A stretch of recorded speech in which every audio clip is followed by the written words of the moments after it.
following content is provided under a Creative Commons license. Your support will help MIT OpenCourseware continue to offer high-quality educational resources for free. To make a donation or view additional materials from hundreds of MIT courses, visit MIT OpenCourseware at ocw.mit.edu. All right, today's lecture, mostly I want to talk about what computer scientists do. We've sort of been teaching you computer science in the small. I want to pull back and think in the large about what do people do once they learn about computer science. And then I'll wrap up with a quick overview of what I think we've accomplished this term. So what do computer science do? What they really do is almost everything. Graduates of our department and other departments have done things like animation for movies you've all seen. They keep airplanes from falling out of the sky. They help surgeons do a better job of brain surgery. That's something Professor Grimson has worked on. All sorts of exciting things. Mostly what they have in common, and it's incredibly varied what you can do with computer science, but it all involves thinking computationally. And if I had to use a single phrase to describe 600, that's the phrase I would use. The semester is really about computational thinking. I think this will be a fundamental skill used by everyone in the world by the middle of the current century. And it'll be like it will become one of the 3 R's of reading, writing, and arithmetic. And I haven't quite figured out how to put an R in the front of it, but sooner or later. So what is it? Well, the process is the process that we've sort of been advocating throughout the semester. You identify or invent useful abstractions. Sometimes they're out there and we can just pluck them. Sometimes we have to invent them ourselves. We then formulate a solution to a problem as some sort of a computational experiment, typically using those abstractions. Then comes the part that many of you get bogged down in, but it'll get easier for you as you go on, is to design and construct a sufficiently efficient implementation of the experiment. And I want to emphasize the word sufficiently here, in that it only has to be fast enough to run it and get an answer. And it doesn't have to be the fastest possible. We then need to validate the experimental setup, convince ourselves that the code is right, and then run the experiment, and then evaluate the results, and then repeat as needed. And that's, of course, the key. By now you've all learned that these experiments rarely are done the first time you run them. But of course, this is true of experiments in biology and physics and chemistry and everything else.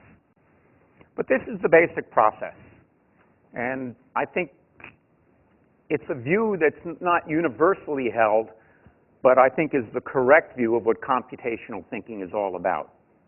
It's an experimental discipline.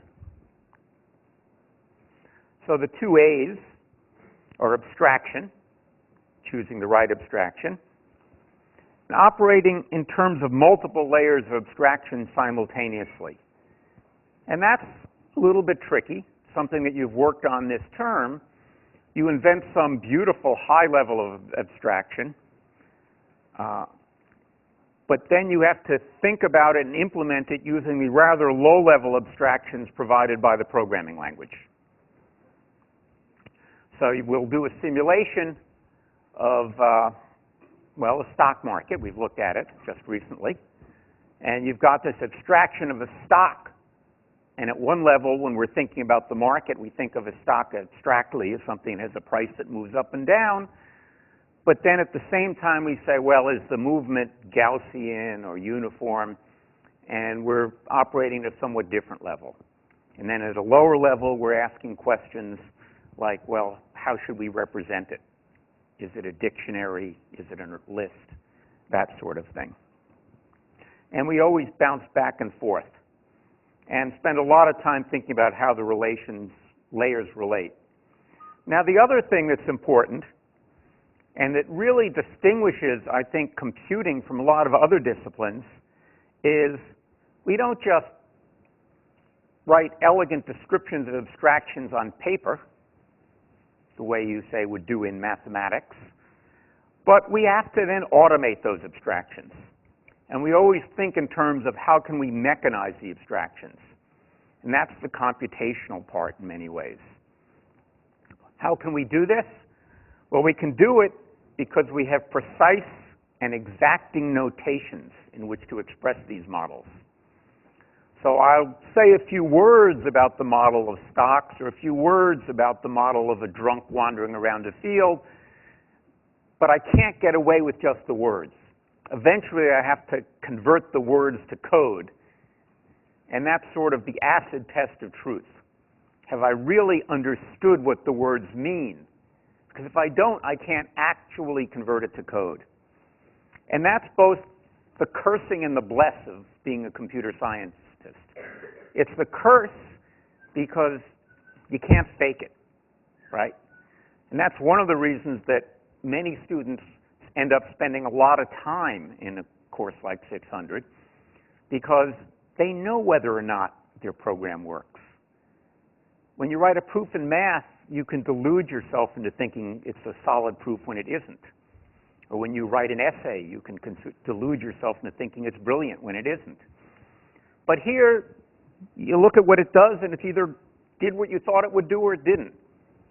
And so that means you sometimes have to work extra hard, but the blessing is when it's done, you really know you've done it, and you've got something useful. And that's because there's a machine that will execute your descriptions. And that's what makes it fun. So some examples of computational thinking. How difficult is this problem?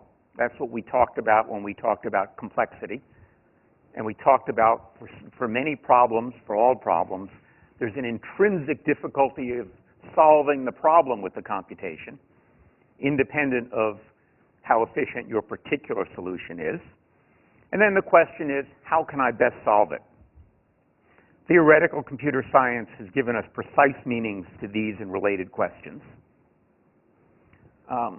Thinking recursively, another good example, where we take a seemingly difficult problem and reformulate it into one which we know how to solve.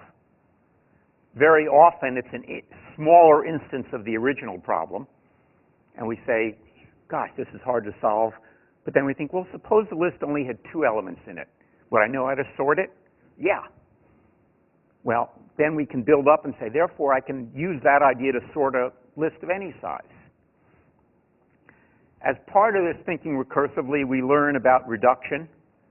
We learned how to, say, reduce the problem of deciding what courses to take to an optimization problem in terms of the knapsack problem. Once we did that, we could say, oh, we know how to solve knapsack problems. Dynamic programming has been around a long time. We'll just do that. So we do a lot of reductions, embeddings, transformations, transforming one problem into another in simulations.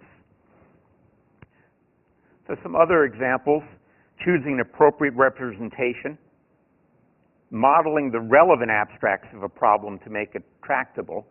And this is the essence of abstraction that computer scientists learn, is how to figure out what's relevant and ignore what is irrelevant or less relevant, to focus on the important things. That's an enormous skill in not only computing but in life. We worry about worst-case scenarios, damage containment, error correction. All of this we talked about when we talked about debugging, defensive programming, making sure the types were right. But again, these are very general things that we think about. And we think about the fact sometimes, this is kind of a nice idea, the fact that there exist really hard problems is actually a good thing, because that's what lets us do things like use encryption to get privacy of our data, or privacy of our communications, or privacy of our phone calls. Because we have learned that some problems are intrinsically difficult to solve, and that's what coding is all about, or encryption is all about. That's a nice thing. I now want to talk more specifically about what one group of computer scientists does, and that's my research group, which consists of mostly graduate students, but every year I try and incorporate a few undergraduates in it. We work in the area of medicine. It's also the area in which Professor Grimson does most of his work. The goal is pretty simple. We want to help people live longer and better lives, right? I don't think any of you will think that's a worthless goal.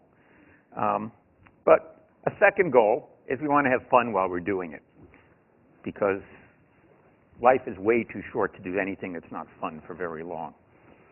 So we push the frontiers of computer science, electrical engineering, and medicine, working in close collaboration with physicians, and here you've got logos of some of the hospitals with which we work. It is, of course, fairly technical work. We use machine learning, clustering, data mining, algorithm design, signal processing, and everything we do ends up eventually getting translated to code, which we then run. And so we worry a lot about software systems and the quality. You know, we do write systems that, for example, inject electrical signals into people's brains. And it's kind of important when you do that the software does what it's intended to do, at least if you like the people. So some of our specific activities, and this is only a sampling, we work on extracting clinically useful information from electrical signals in the human body. Mostly the heart, the brain, and connected anatomy. For those of you who've never studied anatomy, I've labeled the heart and the brain in the diagram for you. The two major projects in this area we've been working on is predicting adverse cardiac events and detecting and responding to epileptic seizures. And I want to say a few words about each of those. We'll skip this. So example 1, treating epilepsy. I suspect most of you are surprised by the fact that 1% of the world's population has epilepsy. This is true in almost every part of the world. It's true in the United States. It's true in underdeveloped countries in Central Africa. It seems to be one of the few diseases that's invariant to economic situations. One of the reasons that people are surprised by this number is most folks who have epilepsy try and keep it a secret. There's a long history getting back to witches. People with epilepsy were deemed to be witches and were burned at the stake, things of that nature. People who have epilepsy are not allowed by the FAA to work on maintenance of aircraft. It's a ridiculous restriction, but it's in the law. So I know someone with epilepsy who's kept it a secret because he doesn't want to lose his job. That's all a different sermon.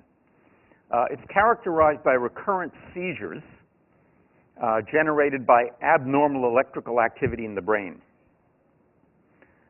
It's really less a disease than a description of symptoms, because there are lots of different causes of it. It can be inherited, and that's a significant fraction, or it can be acquired, typically by some sort of an insult to the brain. People who have strokes or serious infections will develop epilepsy, hemorrhages, and increasingly head injuries. It turns out to be an illness that is of now of great interest to the Defense Department because people are coming back from Iraq with epilepsy. So for those of you who don't have a strong stomach, you might want to avert your eyes. Here's one manifestation of it. On the left is an EEG, and that's, in this case, a recording of the electrical activity in the surface of this girl's brain. You can see she's wearing what looks like a very funny-looking shower cap. That's where the electrodes are. And it's recording the electrical activity in the brain. On the right is obviously a video. Well, pretty frightening. Not all seizures are quite that frightening. In fact, most of them are not. Sometimes people have what are called absence seizures, where they just sort of black out for a period of time. still not a good thing if you're, say, driving a car when that happens. The key issue here is that the onset of the seizure seems unpredictable. And in particular, it seems unpredictable to the person who has the seizure. And that's the real risk. Seizures are typically self-limiting. They will correct themselves over time. Eventually, this girl will return to quote, normal. The seizure itself will probably be over in a minute or two, and for about an hour she'll be confused, and then she'll be okay again. But because they're unpredictable, even people who have as few as, say, 2 a year, it dominates their life. So if you're that girl, and even if you're going to have 1 of those a year, you're never going to be allowed on a bicycle. Because if that happens when you're on a bicycle, it's really bad. If you're an adult, if you have 1 or 2 a year, you should never drive a car. Imagine if you've been driving a car when that happened. Almost everybody with epilepsy eventually suffers a serious injury. They have a seizure while they're on a flight of stairs, and they fall down and fracture their skull. They get intracranial hematomas. They get burns if they're cooking at the stove. They drown in the bathtub. And it's the unpredictability that's bad. Death is high, 2 to 3 times out of the general population, typically by accident related to the seizure. And then there's something called sudden unexplained death in epilepsy patients, or SUDEP, which is estimated to be 1 per 100 patients per year. Just will die and no one knows why. Frequently it will be at night while they're in bed, and a conjecture is they have a seizure and they end up face down on a pillow, smother, that kind of thing. So you can imagine if you're a parent, you have a child with this, you don't sleep much. Really very sad. So we want to do something about that. And our idea is to detect the seizure early. There are 2 onset times, electrographic and clinical. Electrographic is when the brain first starts looking suspicious, and clinical is when there's a overt physical symptom, that stiffness that you saw in that young girl. Probably it went by too fast for any of you to notice, but if you'd looked carefully at the EEG on the left of that picture, you would have seen it going abnormal before she had any clinical symptoms. Because the symptoms are caused by the electrical activity in the brain, by definition, it precedes the symptoms, or at least doesn't follow them. So our idea was to try and detect the electrographic onset. If you could do this, you could provide warning. So you could tell somebody, sit down before you fall down, get out of the bathtub, back away from the stove. Just an oral warning would be tremendously useful. You could summon help. You could tell a parent, come quick, your child is having a seizure right now in bed or elsewhere. There are fast-acting drugs, Ativan, which if you inhale at the start of a seizure can stop it or reduce it. And our particular interest is neural stimulation. There is reason to believe, it's yet to be proved, that if you apply the correct electrical stimulation at the very beginning of a seizure, you can block it, or at least ameliorate it greatly. So here's a picture of an EEG, and I'll just point out seizures can be tricky to find. You might think this is a seizure, but it isn't. That's blinking your eyes. Oh well. Here is the seizure, but in fact it's begun about here, where things don't look particularly ominous. So it's pretty subtle to detect. One of the problems is EEG varies across patients. And epileptics have abnormal baselines. Yeah? It looks like that the EEG only changes about 10 to 15 seconds before seizure. Is that? Highly variable in patients, but that's kind of typical. But that would be plenty of time to back away from a stove or get off a bicycle. Not so much time to get off the Mass Turnpike if you're driving a car. But it would be great if you could give 10 or 15 seconds warning. In fact, if you could give 5 seconds warning, it would be tremendously useful. And for the treatments, it's even different, right? But yes, you're exactly right in that particular case. The problem is, one of the things I've discovered in medicine, my work, is that almost all healthy people look alike and all sick people look different. So EEG, if you have epilepsy, your, quote, normal EEG, when you're not having a seizure, looks weird compared to people who don't have epilepsy. People have been building seizure detectors for about 40 years now, and they don't work very well. Every EEG machine that gets shipped comes with a seizure detector, and the first thing most hospitals do is turn it off because it just doesn't work.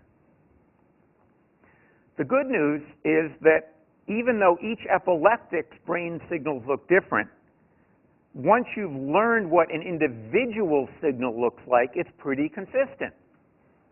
Both the interictal, between seizure, and the start of the seizure.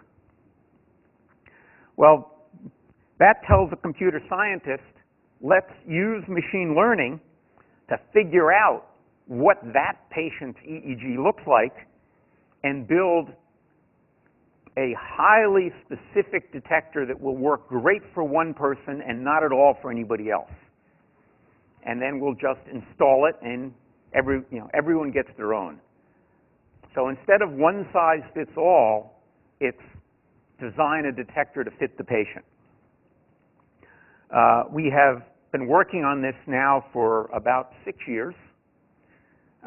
We've looked at about 80 patients now, or more, and highly successful. And I'm not going to wade you down with all the statistical tests and everything, but we've done the kind of things I talked about in class, looking at the data, doing the statistics, and suffice it to say, it works great for 9 out of 10 patients, roughly. And for the 10th, we just have to say, sorry, we can't do it. But, you can't help everybody all the time. We're currently, what you see here is a picture of a neural stimulator. The stimulator itself gets implanted under the clavicle, and then a wire runs up and wraps around the left vagus nerve, which is the longest nerve in the human body. It runs all the way from the head down into the lower intestine, Latin for wanderer. It does amazing things like control whether you're hungry or not. But one of its main functions is it controls the parasympathetic nervous system for the heart. And it's the nerve that the brain uses to tell the heart to slow down. But in addition to transmitting down from the brain, you can transmit up the nerve. And in fact, the left one, for reasons I don't understand, translates much better up than the right one does, which transmits much better down. So use the left one. And the notion is, if at the start of a seizure we put a current on that wire, we stimulate the brain and we stop the seizure. That's the theory. It's been shown to stop seizures in rats, but I don't much care about helping rats. People purport to have shown it stops seizures in adults or in people. The evidence is honestly ambiguous, because what they've done is they've implanted it and they give the patient a magnet and say, when you're having a seizure, swipe the magnet across, swipe the magnet across the stimulator, it will turn it on and stop your seizure. Well, could you imagine that little girl trying to swipe a magnet across her chest? Not likely. So most people don't do it successfully. Some people report, I thought I was about to have a seizure, I swiped the magnet and I didn't have it. Well, how do we know? Did they really stop it, or did they just imagine they were going to have one? So it's pretty ambiguous. But we're now in the process of doing some real tests at Beth Israel Deaconess Medical Center, and we've been admitting patients. and controlling the stimulator, and so far I am optimistic. All right, one more example. Predicting death. Well, that's kind of ominous sounding. About 1.25 million Americans have an acute coronary syndrome each year. That's to say some sort of a cardiac event, a heart attack or an arrhythmia of some sort, various kinds of things, unstable angina. And of that 1.25 million people, 15 to 20% of them will die of a cardiac-related event within the next 4 years. Pretty high. And in fact, about 5% within the next 90 days, or thereabouts. So what do? The key thing, we have treatments. We actually can know how to treat most of these things, but we don't know who to give the treatments to. So, for example, who gets an implantable defibrillator? Who should be treated aggressively with statins? We think we've found a new way to decide who should get these kinds of treatments, something called morphological variability, which I'll talk about only briefly. We've tested it on a fairly large database. We have a database with about 8,000 patients. We've looked at 2 days for each patient. Each day has 24 hours. Each hour has 60 minutes. Each minute has, on average, 70 heartbeats. That's a lot of heartbeats, over 1 billion. So a lot of the techniques we've talked about this term, about how do you deal with big things, I live with every day. Actually, more accurately, my students live with every day, and I commiserate. But the tests are pretty convincing. As an example, they're implanted defibrillators. They, too, go under the clavicle. Fortunately, we have 2 clavicles. And then they connect to the heart, and they notice that they have a sensor. They notice the heart is beating very badly, and they shock the heart. So you've all seen medical shows where people put paddles on and say, clear. The patient goes, boom, boom. And then they say, sinus rhythm restored. Well, this does the same thing, but you walk around with it. Now, you don't want to turn it on all the time, because as you can see, it delivers quite a jolt. Interestingly, this is an article from this fall from the New York Times. 90% of the people who get one implanted, and the device itself costs about $50,000, let alone the cost of implanting it, 90% receive negative medical benefits.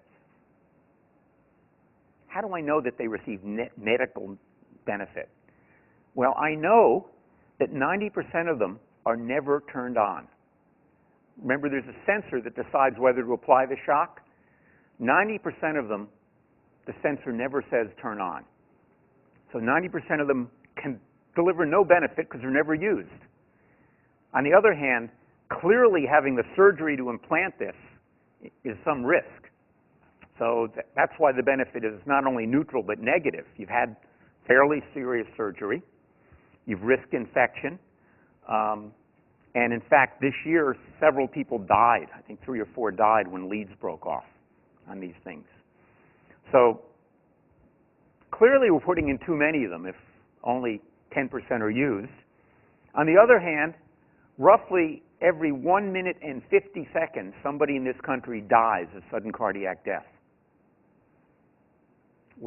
More often than once every 2 minutes. 100 of them during the course of this lecture. If these people all had defibrillators implanted, many of them would not die.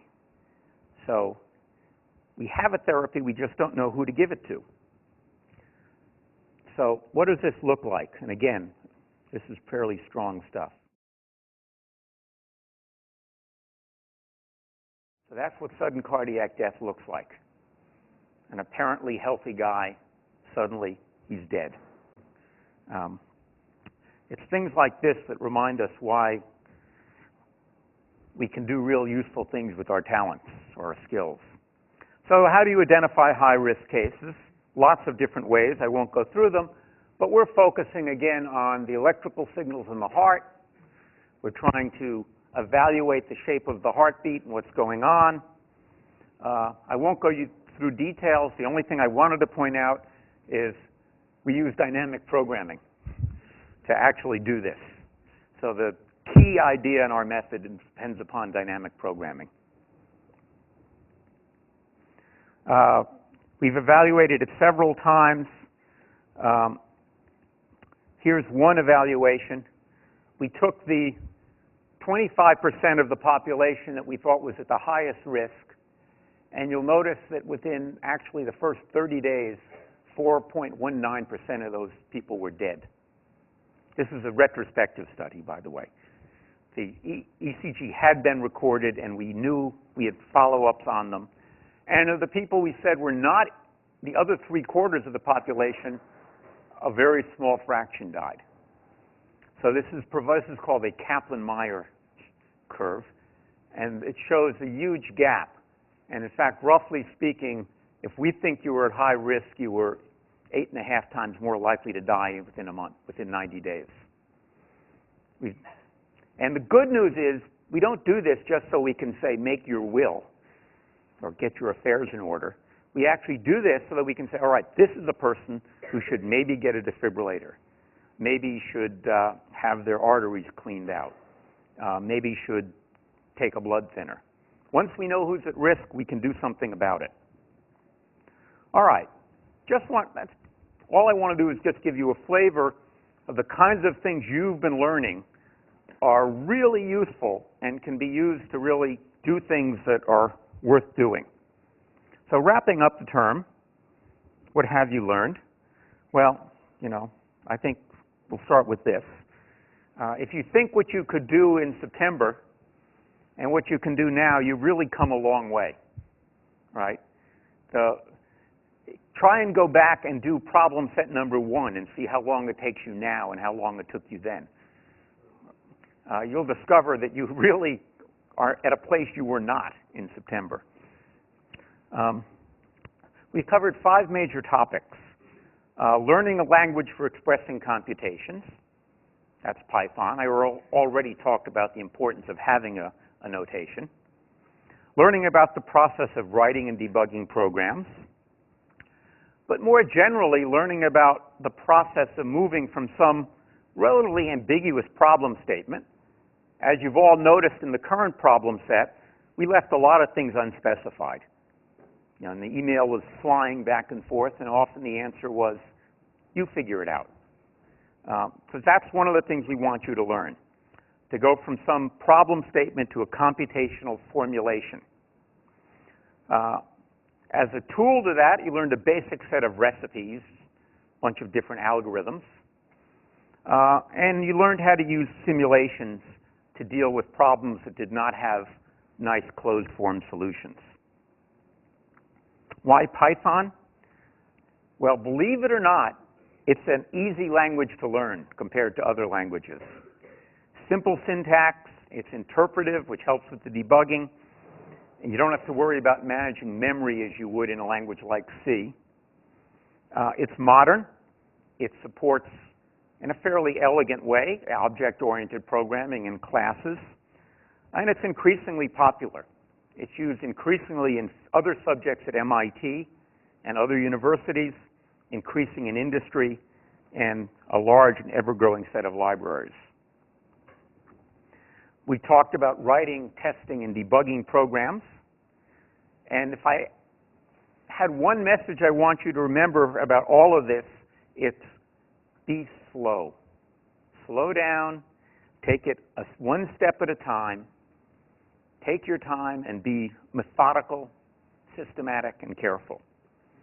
Understand the problem first, then think about the overall structure of the solution and the algorithms independently of how you're going to code it up. So you might say, well, I'm going to use dynamic programming, and that's an independent decision from Python or Java or C++ or anything else to implement it. And in fact, it's pretty easy to translate a well-organized program from one language to another. Break it into small parts. And we talked about unit testing and the importance of that. Nobody can build anything big in one fell swoop. So break it into small parts, Identify useful abstractions, both functional and data. Code and unit test each part. And first worry about functionality. Are you getting the correct answer? And then efficiency. And a piece of that is learn to use pseudocode to help yourself out. As I said earlier, be systematic. When debugging, think about the scientific method. It's not just something that we use to torture middle school students. And when you write a program and it doesn't work, ask yourself why it did what it did. Focus on understanding why the program is doing what it's doing rather than why it's not doing what you wanted it to. Because as soon as you know why it's doing what it's doing, you'll know how to fix it. But if you skip that step, you'll waste an awful lot of time. Going from problem statement to computation, we said a lot of this. You break the problem into a series of smaller problems. Ideally, reducing it to a problem that you already have code to solve or somebody else's code to solve. My first instinct when I have to solve a problem is I go to Google and I think about, I say, oh, this is really an X problem, a shortest path problem. I type Python shortest path and I see what code pops up on my screen. But I can't do that until I've realized, oh, it's really a shortest path, or it's really a knapsack. If I type Python select courses, I won't get anything useful. Think about what kind of output you'd like to see. I often start thinking about a program by first asking myself, what's the output going to look like? And I'll actually write the output down. And then I'll see if I can't write a program to generate that kind of output. Often you can take a problem, formulate it as an optimization problem. A lot of things reduce to finding the minimum or maximum values, satisfying some set of constraints. So when you're given something like, how do I find the directions from here to Providence? Think about it as an optimization problem. And also think about whether you really have to solve it. It's very often the case that an approximate solution is all you really need, and they're a lot faster. So we think about approximation formally in the sense of, say, Newton-Raphson we looked at, and successive approximation, but more informally, an approximation can be solve a simpler problem. That you don't really need to solve the problem you thought you needed to solve. If you solve something simpler, it will do just fine. So you don't find the best solution, you just find a pretty good solution. Or you simplify the assumptions and say, well, I'm going to find directions, and to make my problem a little simpler, I'm not going to allow myself to take any roads except highways to get from city A to city B. It may not be the shortest, but it's an easier problem to solve because there are so many fewer roads. We talked about algorithms. We talked about big O notation, orders of growth. That's very important. We talked a little bit about amortized analysis, that you might want to, say, sort something first if you're going to do a lot of searching. We looked at a bunch of kinds of algorithms. I've listed them here. I'm, by the way, going to send you a list with all of this stuff on it, among other things, so don't feel you need to transcribe it. But a lot of surprisingly large number of algorithms to cover in one semester when you think about it. Exhaustive enumeration, successive approximation, greedy, divide and conquer, decision trees, dynamic programming, quite a lot. Specific algorithms and specific optimization problems. We spent a lot of time on simulation. It's important, but maybe not as important as all that time relative to the semester, but it gave me an excuse to talk about some things that I wanted to cover. So it gave me a framework to talk a little bit about probability and statistics. And it's my view, personally, that every MIT student should be made to take such a course. Since they're not, I tried to sneak it in here. But it's important stuff to know. It gave me an excuse to build some interesting programs. So what I hope you noticed is as I went through these things, I actually tried to develop the programs incrementally, to talk about the abstractions, to talk about how I would test them. And so just as important as the simulation itself was the process of building the simulation. And so I just chose that as a mechanism to go through some case studies of building some interesting programs. It let us talk about random choice. Much of the world is, or at least appears to be, stochastic, and therefore we have to model randomness in programs. And even when we don't have to, it can be used to solve problems that are not inherently random, like finding the value of pi. It let us look at the issue of assessing the quality of an answer. We looked at things and said, do we believe that that answer is right or not? And building models of at least parts of the world. Some pervasive themes that we talked about: the power of abstraction, systematic problem solving. These will be useful even if you never again write a program in your whole life. What next? Well, many of you, almost all of you, have worked very hard this semester. I hope you feel that you've got a return on your investment. Only you know that.